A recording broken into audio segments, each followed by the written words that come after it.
Che Guevara is more than a t-shirt. He was also a military scholar. In his book, Guerrilla Warfare, he outlines how small bands of soldiers can combat large, conventional armies with success. I have kept his ideas in the back of my mind as I have watched events unfold in Iraq. Guevara writes that two conditions must exist for successful guerrilla warfare. Number one, the terrain must favor the mobility of the insurgents, jungles, mountains, and urban settings. Number two, the insurgents must have the sympathies of the local people.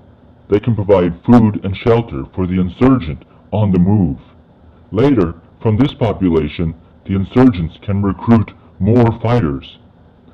By virtue of their existence, I could deduce early on that the Iraqi insurgency had the hearts and minds of the civilian population. So when Dick Cheney claimed that Iraqis would hail Americans as liberators, I wondered if Cheney was not aware of the basic principles of guerrilla warfare, or was he so naive as to believe that there would be an actual welcoming parade, or was he simply lying to the American public? Regardless, it's all bad if the choices are ignorance at the highest level, romantic delusion, or simple deceit. Why lie? Maybe to capitalize on the public bloodlust for war, because if it was proposed that we were about to enter into guerrilla war, then maybe we might not have been so eager. Guerrilla tactics are simple: hit and run, especially at the supply lines. The supply line of the modern army is the weakest point. This is why the road to the Baghdad airport was called the most dangerous road in the world. It is also why the American army has not spread itself across the Iraqi landscape. It would require too many supply lines. Instead, they remain confined to one small territory, the Green Zone. The strategy of the guerrilla army is not to win, but to extend the war over a long period of time.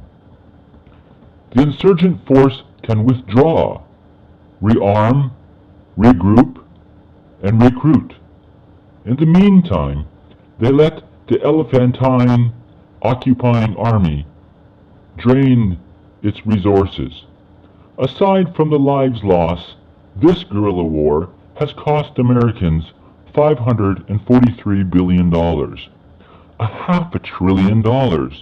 That's $121,000 per American and rising. Guerrilla forces, as small as they are, trump large modern armies.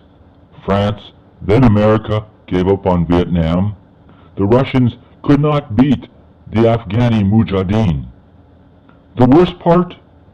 Slowly but surely, the insurgents recruit from those who had lost someone or just knew someone who was injured or died from an American bullet or bomb. And when enough armaments have been stockpiled, the guerrilla war then transforms into conventional war. This has been Third Estate, one in the mob.